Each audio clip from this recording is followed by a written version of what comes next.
지난 한 주간 있었던 그 뉴스 가운데 세월호 사건에 주범으로 이렇게 지목되는 유병언 회장 그 뉴스를 들으셨죠? 변사체로 발견되었다고 하는 그 보도를 처음 접할 때 참 저도 그랬지만 너나 할 것 없이 사람들의 반응은 이게 뭐지 하는 거였던 것 같아요. 도대체 이게 뭔가. 이미 한 달 반 전에 죽었습니다. 그를 찾기 위해서 현상금을 5억이나 내걸고 온 나라가 난리법석을 벌였습니다. 그런데 그의 사체를 지금 이제 확인하게 된 것이죠. 그의 죽음에 대해서 세간에 여러 가지 이야기가 나도는 것을 여러분도 아실 것입니다. 이 귀한 시간에 그런 설을 나누고 싶진 않고요. 다만 그의 죽음을 보면서 제가 느꼈던 것은 인생 무상이요, 또 오늘 본문 말씀이 번뜩 떠올랐던 것입니다. 오늘 이 말씀에서 주는 교훈이 오늘 이 사건을 보는 우리들에게 참 귀한 의미가 되겠다 생각해서 여러분들과 함께 나누기를 원하는 것입니다. 오늘 본문의 말씀을 보면은 악인의 필연적인 멸망과 의인의 최후 승리에 대한 하나님의 약속을 볼 수가 있습니다. 그래서 시편 37편 9절 말씀 먼저 보시면은 이렇게 기록이 되는데 한 목소리로 같이 읽겠습니다. 행악하는 자는 끊어질 것이나 여호와를 기대하는 자는 땅을 차지하리로다.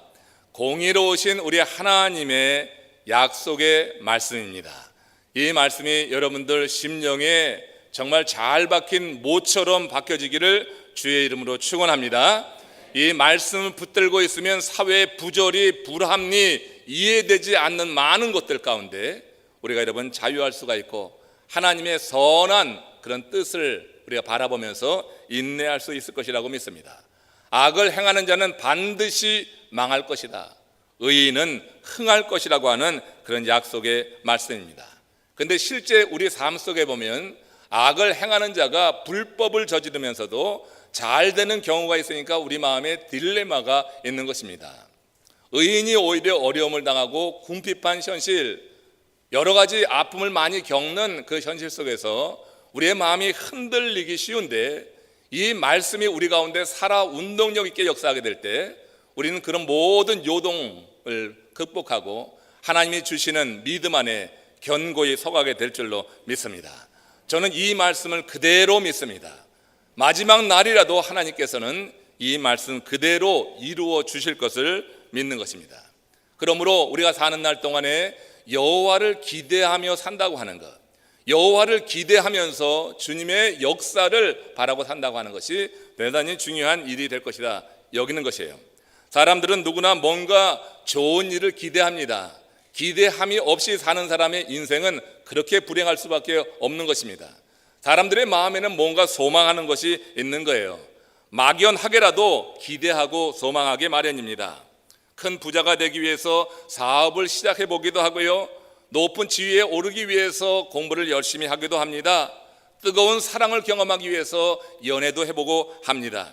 그런데 세상 일이라고 하는 것이 우리의 기대 그대로 되지는 않더라고 하는 거예요.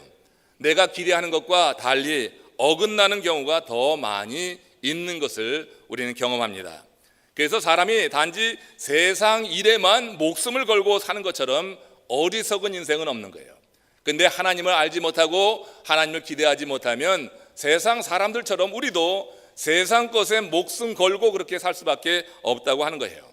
우리 믿는 자들이 기대하는 것은 분명히 세상 사람들이 기대하는 것과 달라야 될 줄로 믿습니다. 오늘 본문의 시인 다윗이 여호와를 기대하라 하는 이 말처럼 우리는 여호와 하나님을 기대하는 그런 삶, 하나님을 기대하는 것이 내 삶에 항상 고백이 되어질 때 그 하나님을 기대하는 자에게 하나님은 크게 역사하시는 줄로 믿습니다. 그렇다고 하면은 여호와를 기대하는 자는 항상 소망 중에서 참고 기다릴 줄 알아야지 된다고 하는 거예요.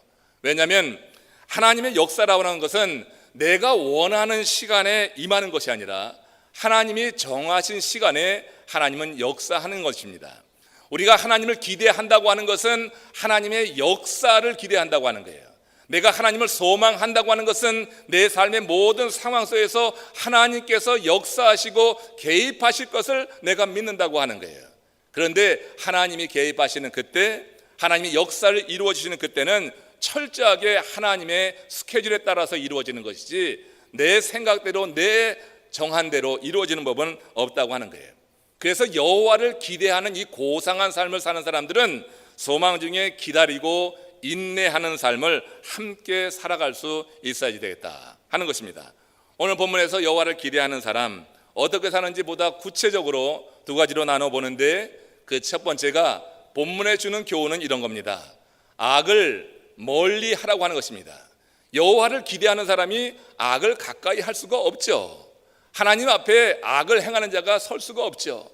당연히 이것은 여호와 하나님을 기대하는 자는 악을 멀리하게 될 것입니다. 그러나 다시 한번 강조하는 말씀이니 여러분들이 마음으로 새겨 들으시기를 원합니다. 제가 여러분 고등학교를 인천에 있는 부평고등학교라고 하는 곳을 나왔습니다. 부평고등학교 아는 분들 계십니까? 있는 분도 있고 없는 분도 있는데, 여러분 이천수 선수 하면 아시죠? 김남일 선수 하면 아시죠? 그 두 선수가 제 후배입니다. 그래서 여기 부평고등학교는 축구로 아주 유명합니다. 예전에 씨름이 한참 유행했을 때는 장지영이라고 하는 천하장사가 있었습니다. 그 장지영도 제 후배입니다. 그래서 여러분 부평고등학교 하면 인천이나 경기도에서는 축구 잘하는 학교, 그리고 씨름 잘하는 학교, 이렇게 지금은 알려져 있습니다. 근데 제가 고등학교 다닐 때만 해도 그런 운동으로 알려지진 않았었고 공부 잘하는 학교로 알려졌어요. 뭐 마음대로 웃으세요. 뭐 비웃는 거 아니면 마음대로 웃으세요.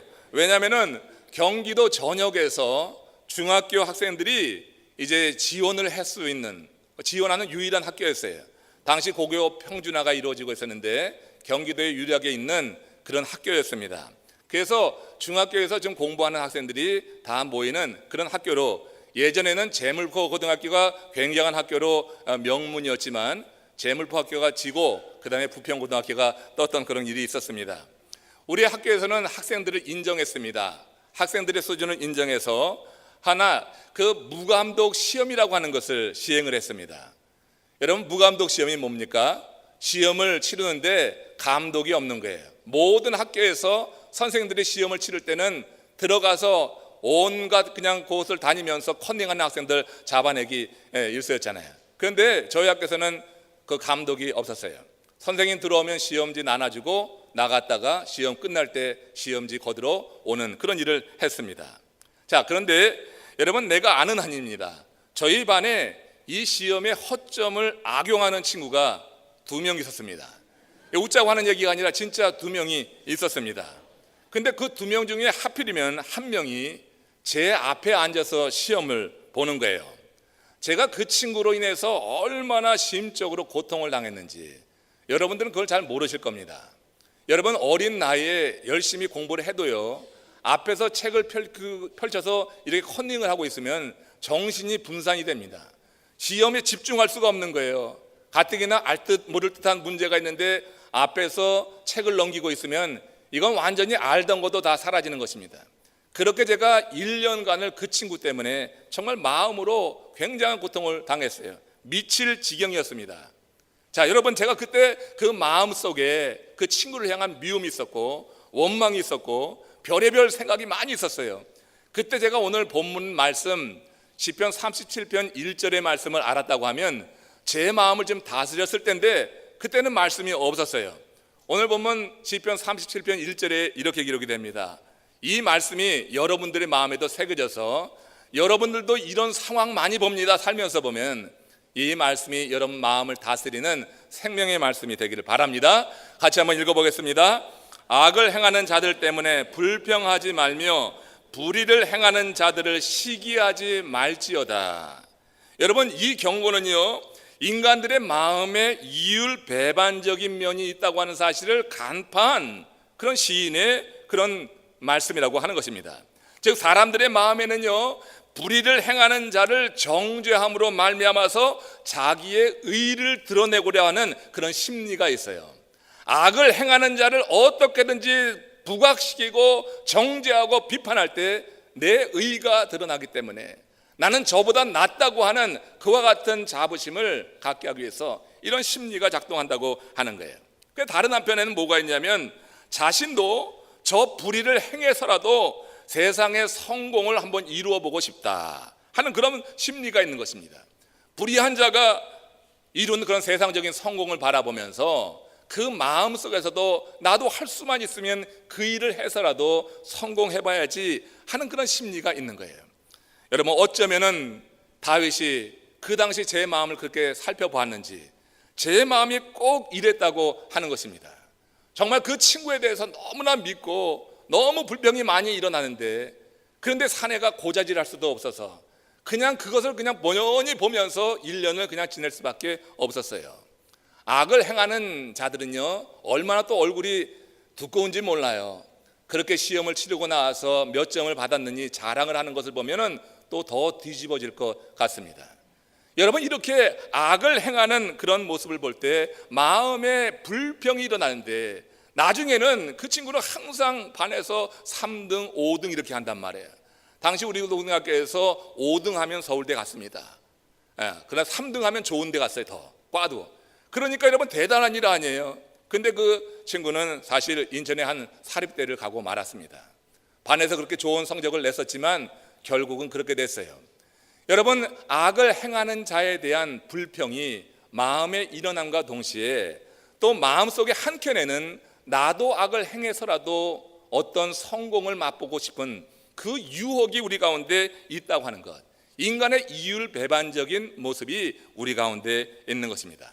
다윗은 이런 인간의 심리를 꿰뚫어 보면서 이런 권고를 하는 거예요. 시편 37편 8절에 보면 그 모든 것은 악을 만들 뿐이라고 하는 것입니다.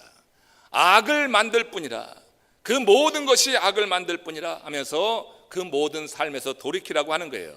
악을 행하는 자를 보고 불평하지 말아라. 불의를 행하는 자를 시기하지 말라. 그 모든 것이 네 삶을 악하게 만들 뿐이다 하는 것입니다. 여러분, 불법을 저지르는 자들에 대해서 불평을 하고 화를 내는 것은 어떤 면에서 당연한 반응이 아닐까요?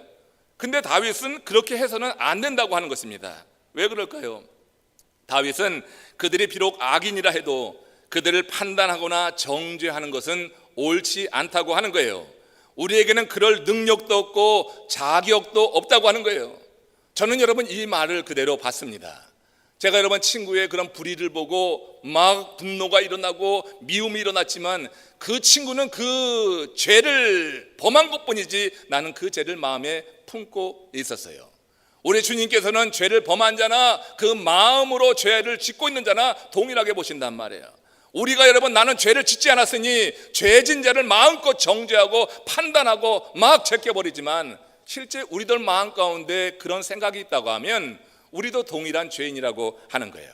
그렇기 때문에 우리는 누구를 정죄하거나 판단할 능력도 자격도 없다고 하는 것을 우리는 알아야 되는 것입니다.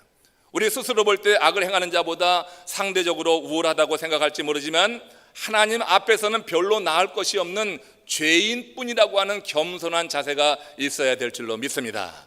당신 그렇게 해서 되겠어? 하며 손가락질합니다.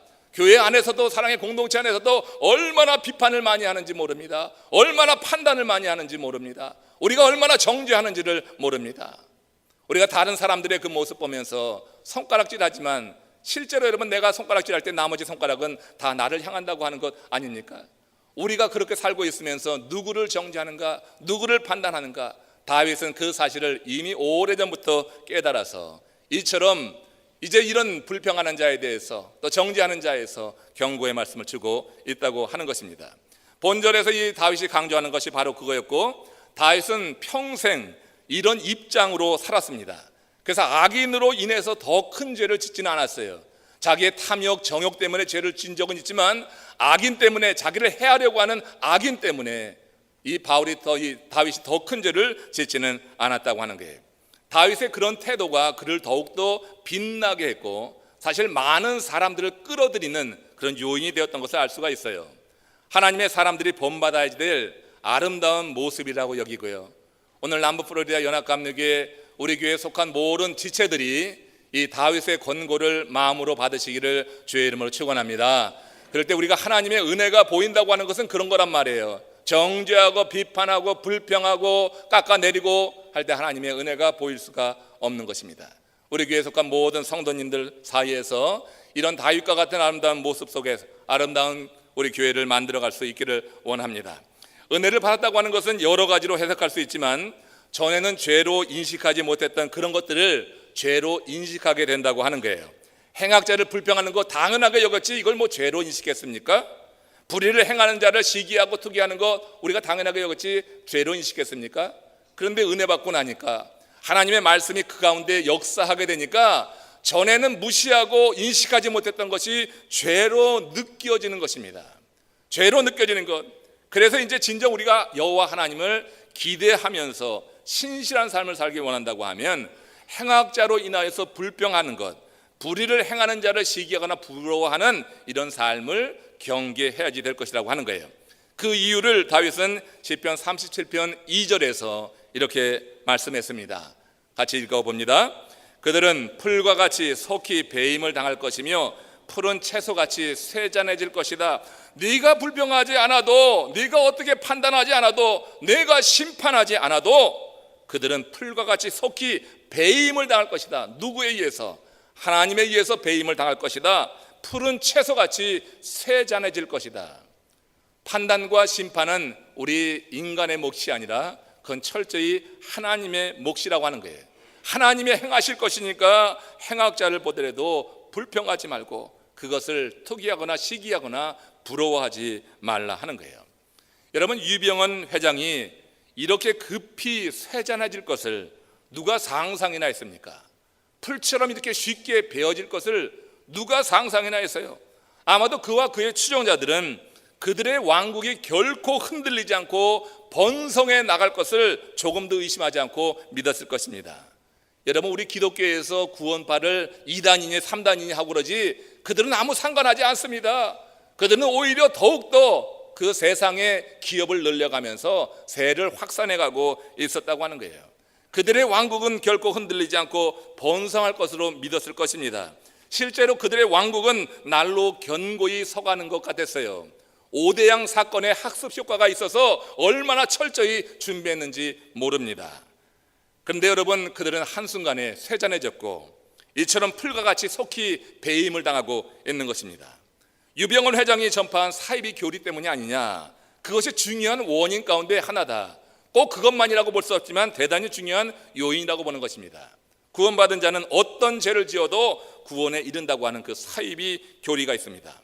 그 교리가 구원파가 행한 모든 악행을 정당화하면서 실제로 세월호를 그렇게 구조 변경한다든지 많은 그런 노동력을 착취한다든지 하는 이런 일에서 조금도 죄책감을 갖지 않고 그렇게 사업의 지경을 넓혀갔던 것을 알 수가 있는 거예요.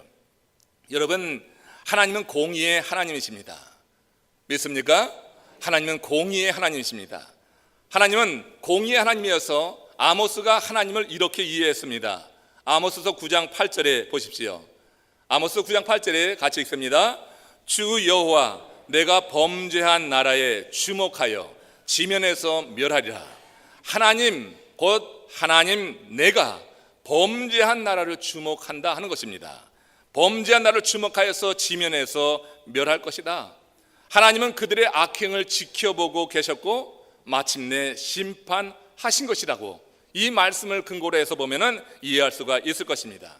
한편 하나님이 범죄한 나라를 주목해 보신다, 그리고 멸망시킨다고 하는 말을 좀 뒤집어 보면 이런 겁니다. 하나님은 당신을 기대하는 자를 또한 주목해 보시는 줄로 믿습니다. 하나님은 범죄한 나라만 주목해 보는 것이 아니라 하나님을 기대하며 하나님의 역사를 소망하는 자를 또한 하나님은 주목해 보시는 거예요. 범죄한 나라는 멸망시키지만 하나님은 하나님을 기대하는 자의 삶 속에 역사하여 주셔서 그들의 삶을 보호하시고 이끌어 나가실 것이다 하는 것이에요. 그러므로 우리가 인생길에서 악한 자를 만나게 될 때 할 일은 바로 이것입니다. 시편 37편 7절 말씀이에요. 한번 새겨서 읽겠습니다. 여호와 앞에 잠잠하고 참고 기다리라. 자기 길이 형통하며 악한 꾀를 이루는 자 때문에 불평하지 말지어다. 여호와 앞에 잠잠한 거예요. 우리가 여러분 세상에 나가서는 잠잠하기가 어려워요. 악인을 보면 불평이 일어나는 거고, 악인을 보면 속이 뒤집히는 거고, 악인을 보면 내가 심판하기를 원하는 거예요. 그러나 여호와 앞에 나가면은 우리는 하나님의 은혜 가운데서 잠잠해질 수 있는 줄로 믿습니다. 내 심령이 뒤집어지는데 세상에 나가면은 그건 다 드러나게 돼 있어요. 그러나 여호와 하나님 앞에 나와서 잠잠하고 참고 기다리게 될 때 하나님께서 행하신다고 하는 거예요. 내가 그 범죄한 나라를 주목해서 지면에서 멸하리라. 하나님께서는 공의로운 하나님이시고 공의로운 하나님의 행하시는 그것을 우리는 인정하면서 하나님의 때에 대한 그런 믿음과 인식이 있다고 하면 기다리면서 그 시간에 더욱더 주님을 가까이 하는 삶. 그래서 두 번째, 여호와를 기대한다고 하는 것은 선을 가까이 하는 것이다, 이렇게 볼 수 있고요. 오늘 제가 설교에서 좀 강조하고자 하는 것이 이것입니다. 선을 가까이 한다. 자, 다윗은 하나님을 기대하는 자가 진정으로 초점을 맞추어서 살아야 할 것을 이렇게 강조했던 거예요. 시편 37편 3절 4절 말씀입니다. 같이 읽습니다. 여호와를 의뢰하고 선을 행하라. 땅에 머무는 동안 그의 성실을 먹을거리로 삼을지어다. 또 여호와를 기뻐하라. 그가 내 마음의 소원을 내게 이루어 주시리로다. 자, 여기 보니까 여호와를 기대하는 사람은 먼저 악을 멀리 해야지 되죠. 그러니까 악을 멀리 한다고 하는 것은 소극적인 그런 태도를 말합니다.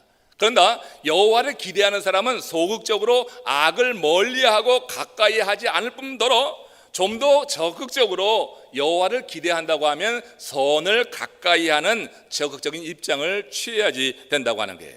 여호와를 의뢰하고 선을 행하라고 명령하고 있거든요. 그러면서 이어지는 말씀에 땅에 머무는 동안 그의 성실을 먹을거리로 삼을지어다 그랬어요. 여러분, 선을 행하는 사람은 이 땅에 머무는 동안 그의 성실을 먹을거리로 삼는다고 하는 거예요. 여러분, 그의 성실을 여러분들의 진정 먹을거리로 삼으시기를 축원합니다. 이게 무슨 말인가? 근데 그의 성실을 먹을거리로 삼으라니, 이게 무슨 말인가? 여러분, 땅에 머무는 동안 우리가 그의 성실을 먹을거리로 삼는다고 하는 것, 여기 쓰여진 성실이라고 하는 것을 히브리 언어는 에무나라고 하는 단어를 사용합니다. 자, 이 에무나라고 하는 것을 이해해야지 성실을 먹을거리로 삼는다고 하는 이 말의 의미가 정확히 이해될 수가 있는 거예요. 에무나는 어떤 뜻이냐면 하나님이 당신의 백성들과 맺으신 언약을 성실히 이행하셔서 그에 따른 축복을 주신다 하는 그런 의미까지 포함이 되는 거예요. 그러니까 이 에무나라고 하는 것, 성실이라고 하는 것을 우리가 생각할 때 두 단어를 떠올리면 됩니다. 하나님의 언약 그리고 축복이 있습니다. 그런데 하나님이 얼마나 성실하신지 하나님이 언약하신 그런 내용을 반드시 지키셔서 이 언약한 내용이 복으로 이어질 수 있도록 우리 하나님은 성실하게 끊임없이 일한다고 하는 것이 그 성실이라고 하는 단어예요. 이것을 먹을거리로 삼으라고 하는 것은 무슨 의미냐면 하나님의 그 약속에 대해서 확고하게 붙잡고 있으라고 하는 거예요. 여러분, 우리가 음식을 먹어야 살 수 있듯이 하나님의 사람들이 여호와를 기대하는 삶을 통하여서 신실한 삶, 하나님의 역사를 경험하는 그런 삶을 살려고 하면 여호와의 성실을 먹을거리로 삼으라. 여호와 하나님께서 반드시 약속하신 그 언약을 축복으로 이어주실 것이고 그 약속을 이루어 주실 것이라고 하는 이런 믿음을 갖고 살라고 하는 거예요.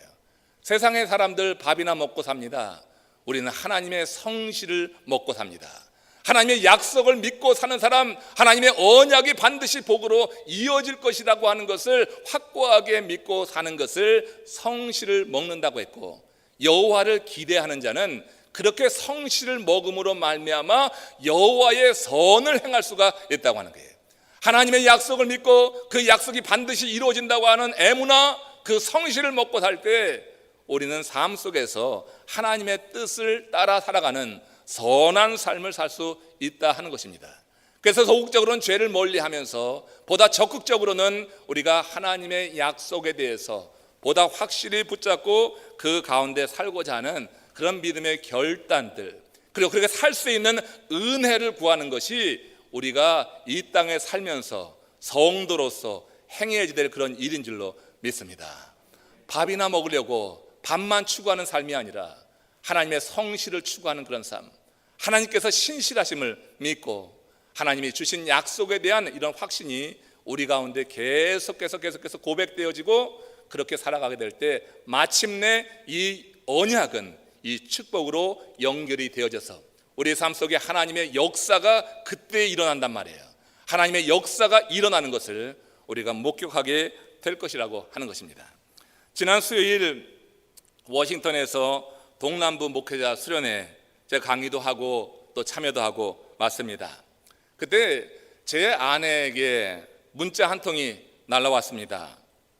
여러분 잘 아시는 우리 김정원 집사님 아내 되는 이윤정 집사님이 폐암 판정을 받았다는 무거운 소식이었어요. 그 이후 모임이 그렇게 즐겁지 않았습니다. 마음 한켠이 묵직한 게 편치 않았어요. 하필 돌아오는 날 목요일인데 비행편까지 연착이 되어서 워싱턴에서 이곳에 오는데 12시간이나 걸렸습니다. 그러니 뭐 정신도 몸도 무겁고 아주 말할 수 없었습니다.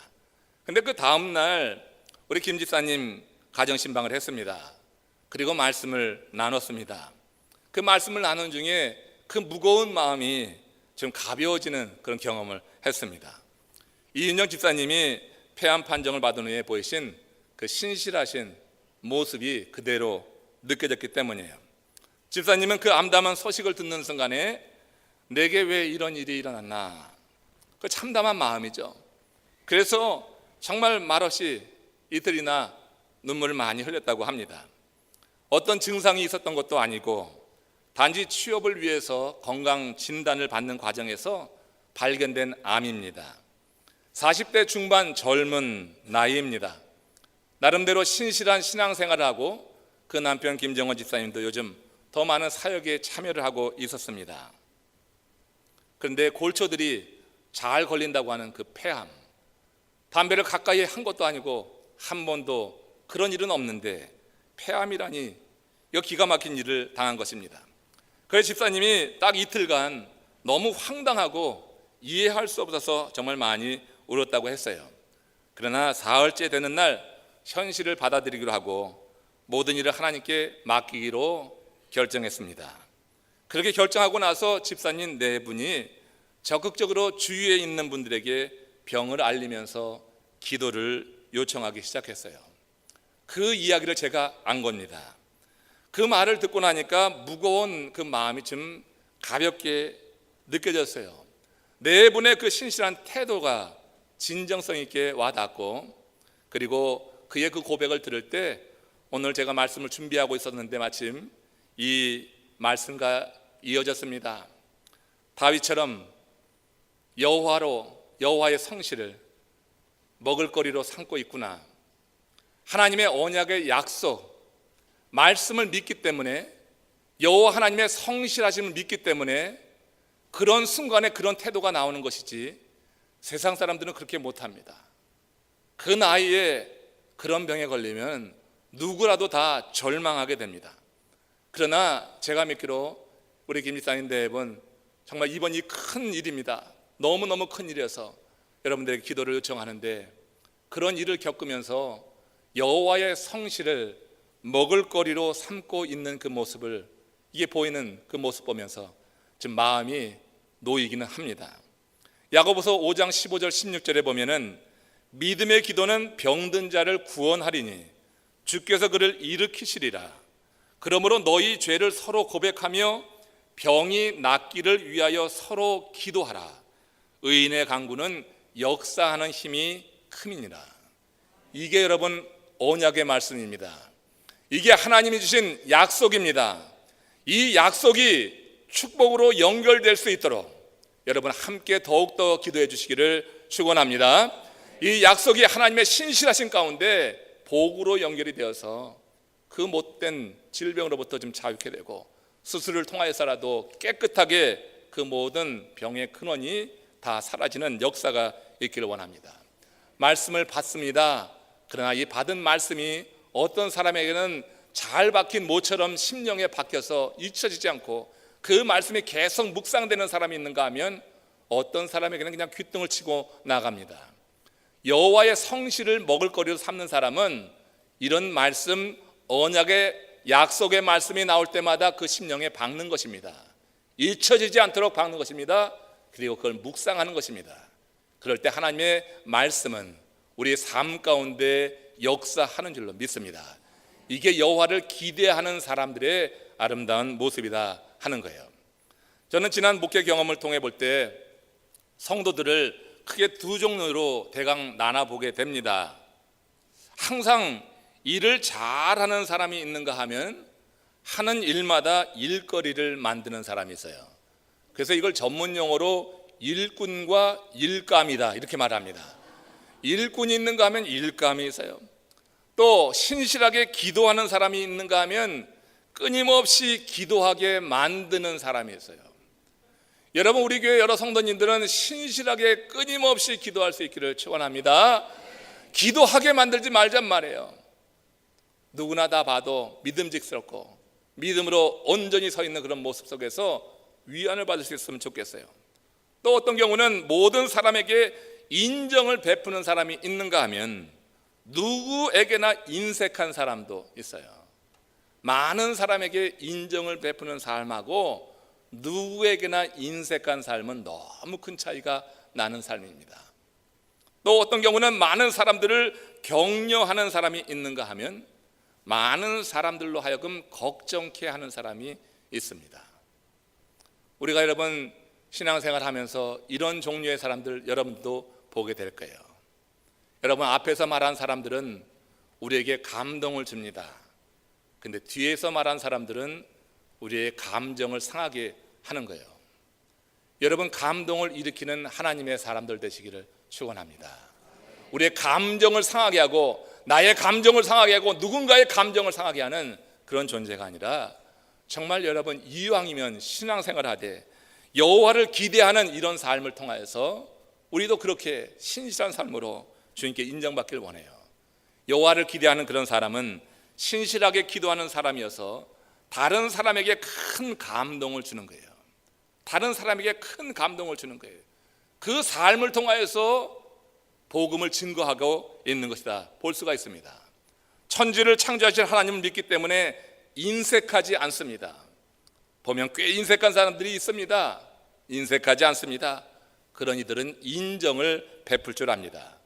하나님의 말씀으로 무장하여서 사람들을 격려하는 사람이 여호와를 기대하는 사람이에요. 자기 일을 소홀히 하여서 일거리를 만드는 사람이 아니란 말이에요. 여호와를 기대하는 그 사람은 주의 성실로 식물을 삼고 하나님의 법을 지키면서 최선을 다해서 열심히 사는 사람이 여호와를 기대하는 사람이에요. 선 놓고 있는 게 아닙니다.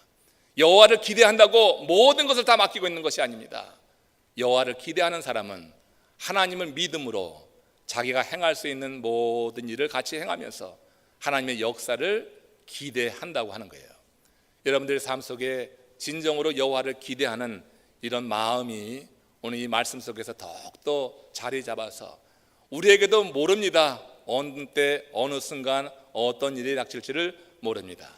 우리가 어떤 일을 만나든지 간에 여호와를 기대하는 것, 곧 하나님의 역사가 우리 삶 속에 임함으로 말미암아서 하나님이 약속하신 그 언약이 우리의 삶 가운데 축복으로 이어지는 여호와의 성실을 먹을거리로 삼는 이 아름다운 삶이 저와 여러분 모두에게 누려지시기를 주의 이름으로 축원합니다.